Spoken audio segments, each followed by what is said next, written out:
Hi everyone. Today our current topics. మరి ఈరోజు కొన్ని కరెంట్ టాపిక్స్ గురించి మాట్లాడుకుందాం. మరి కరెంట్ టాపిక్స్లో మనము ఏ టాపిక్ గురించి మాట్లాడతాం అంటే మనకి డిగ్రీతో ఐడిబిఐలో ఉద్యోగాల గురించి మాట్లాడదాం. మనకు ఏ డిగ్రీ అవకాశాలు, ఏ డిగ్రీ ఉత్తీర్ణులైనా మనకి ఐడిబిఐలో ఉద్యోగాల అవకాశాలని ఇస్తున్నారు. మనకి రీసెంట్గా ఐడిబిఐ బ్యాంక్లో అసిస్టెంట్ మేనేజర్ పోస్టుల భర్తీ జరగనుంది. మరి దానికోసం ఒక నోటిఫికేషన్ని విడుదల చేశారు. మరి ఈ నోటిఫికేషన్స్లో భాగంగా మొత్తం 200 పోస్టులని ఇందులో ఈ నోటిఫికేషన్ ద్వారా రిలీజ్ చేస్తున్నారు. మరి ఈ నోటిఫికేషన్లో వయో పరిమితి అనేది 21 నుంచి 25 సంవత్సరాల వరకు ఇచ్చారు. అంటే 2026 ఇయర్కి గాను ఎవరైతే 25 ఇయర్స్ నిండి ఉంటాయో వారు ఈ ఐడిబిఐలో ఉద్యోగాలకి అర్హులు.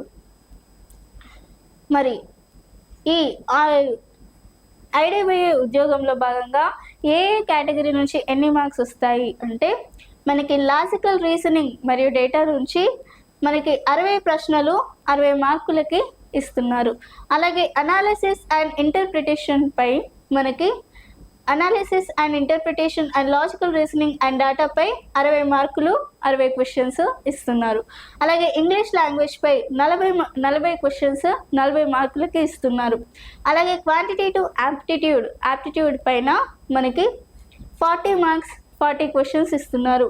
అలాగే economy and banking and awareness computers పై మనకి 60 క్వశ్చన్స్ 60 మార్కులకి ఇస్తున్నారు. ఇది ఐడిబిఐ ఉద్యోగాలకి సంబంధించి. నెక్స్ట్ ఐఏఎస్డబ్ల్యూసిలో యంగ్ ప్రొఫెషనల్స్ ఖాళీలని పూరిస్తున్నారు. మరి ఇందుకు గాను వారు దాదాపుగా 3 ఖాళీలతో నోటిఫికేషన్ రిలీజ్ చేస్తున్నారు. మరి ఇందులో ప్రొఫెషనల్స్కి 2, ప్రాజెక్ట్ అసిస్టెంట్స్కి 1 పోస్ట్ని అందిస్తున్నారు. మరి ఇందులో వయో పరిమితి అనేది 21 నుంచి 50 ఏళ్ళ వరకు ఉంటుంది. మరి ఇది అప్లికేషన్ అనేది ఆన్లైన్ ద్వారా వస్తుంది. ఇది వాక్-ఇన్ ఇంటర్వ్యూ మార్చ్ 30 నాడు ఉంటుందంట. అంటే 21 నుంచి 50 ఏళ్ళ వయసున్న ఎవరైనా దీనికి ఆన్లైన్ ద్వారా అప్లికేషన్ చేసుకోవచ్చు. దీనికి వాక్-ఇన్ ఇంటర్వ్యూ అనేది మార్చ్ 30 నాడు ఉంటుందంట. నెక్స్ట్ ఎన్ఎఫ్ఎస్యులో నాన్ అకాడమిక్ పోస్టులు. మరి ఎన్ఎఫ్ఎస్యులో నాన్ అకాడమిక్ పోస్టులు అనేవి 51 ఖాళీలు తీసుకురావడం జరిగింది. మరి 51 ఖాళీలతో ఈ నోటిఫికేషన్ని రిలీజ్ చేశారు. మరి ఇందులో సెక్షనల్ ఆఫీసర్ 12, ఇందులో డిప్యూటీ సెక్షనల్ ఆఫీసర్ 14, అసిస్టెంట్స్కి 25 సీట్స్తో ఖాళీలను పూరిస్తున్నారు. మరి దీనికి లాస్ట్ డేట్ ఆఫ్ అప్లికేషన్ అనేది మార్చి 23 నాడు ఇవ్వడం జరిగింది. గుర్తింపు పొందిన యూనివర్సిటీ నుంచి ఏ డిగ్రీ కంప్లీట్ చేసుకున్న వాళ్ళైనా ఈ ఎన్ఎఫ్ఎస్యులో వారు ఆ నోటిఫికేషన్ని ఫిల్ చేయవచ్చు, లేదంటే వాళ్ళ అప్లికేషన్ని ఫిల్ చేసుకోవచ్చు. మళ్ళీ ఏఏఎస్ఈఆర్ జేఆర్ఎఫ్లో ఖాళీలు. మరి ఇందులో దాదాపుగా వాక్-ఇన్ ఇంటర్వ్యూ మార్చ్ 18 వరకు ఉంటుందంట. 35 ఏళ్ళు మించకుండా ఎవరైతే ఉన్నారో వారు ఇందులో అప్లికేషన్ చేసుకోవచ్చు. మరి ఇది ఉద్యోగాలకి సంబంధించిన సమాచారం. నెక్స్ట్ ఆయుధ దిగుమతిలో 2వ స్థానంలో భారత్. మనకి ఆయుధ దిగుమతుల్లో భారత్ అనేది 2వ స్థానంలో నిలిచిందట. మరి ఆయుధ దిగుమతుల్లో మొదటి స్థానంలో ఉన్న దేశం ఏది అంటే మనకి మొదటి స్థానంలో ఉన్న దేశం ఉక్రెయిన్. మొదటి స్థానంలో ఉన్న దేశం ఏది? ఉక్రెయిన్. మరి ఆయుధ దిగుమతుల్లో 2వ స్థానంలో భారత్ ఉంది. మరి 3వ స్థానంలో ఏది ఉంది అంటే సౌదీ అరేబియా 3వ స్థానంలో ఉందంట. మరి 4వ స్థానంలో పాకిస్తాన్, మరి 5వ స్థానంలో రష్యా, 5వ స్థానంలో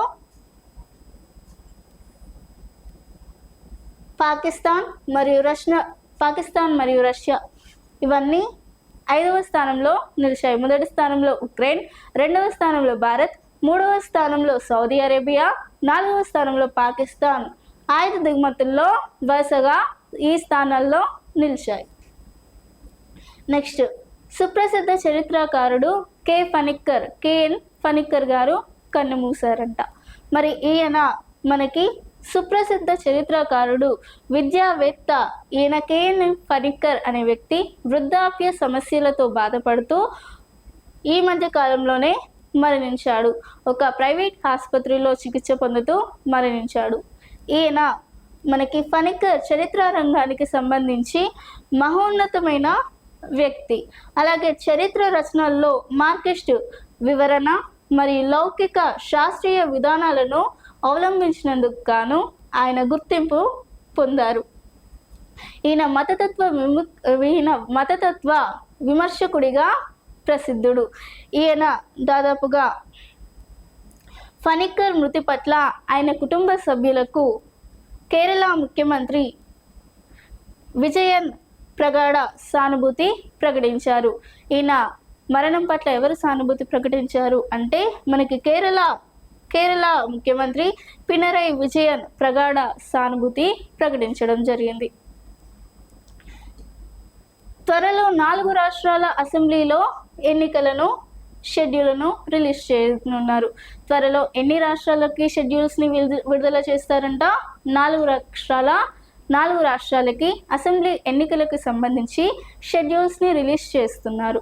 మరి ఏ రాష్ట్రాలలో అసెంబ్లీ ఎన్నికలకి షెడ్యూల్స్ని రిలీజ్ చేస్తున్నారు అంటే మనకి అస్సాం, కేరళ, తమిళనాడు, పశ్చిమ బెంగాల్ రాష్ట్రంతో పాటు కేంద్రపాలిత ప్రాంతమైన పుదుచ్చేరిలో అస్సాం ఎన్నికల షెడ్యూల్స్ని రిలీజ్ చేస్తున్నారు.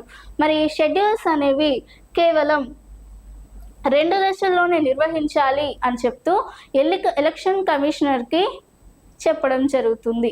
అంటే 2 దశల్లోనే ఈ అసెంబ్లీ ఎన్నికలు నిర్వహించాలి అని చెప్పి నిర్వహిస్తున్నారు.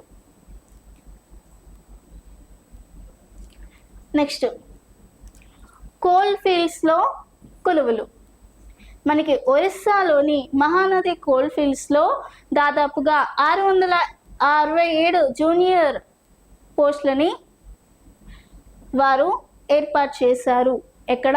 మనకి ఒడిస్సాలోని మహానదిలో కోల్ ఫీల్డ్లో 667 వరకు పోస్టులను భర్తీ చేస్తున్నారు. మరి ఇందులో మనకి జూనియర్ ఓవర్ మ్యాన్కి దాదాపుగా 192 పోస్టులని భర్తీ చేస్తున్నారు. అలాగే మైనింగ్ సర్దార్కి దాదాపుగా 448 పోస్టులతో భర్తీ చేస్తున్నారు. అలాగే సర్వేయర్ పోస్ట్కి 24 మందిని భర్తీ చేస్తున్నారు. మరి దీన్ని ఎంపిక విధానం అనేది ఏ విధంగా చేస్తున్నారు అంటే కంప్యూటర్ బేస్డ్ టెస్ట్ ద్వారా ఈ ఎంపికని నిర్వహిస్తున్నారు.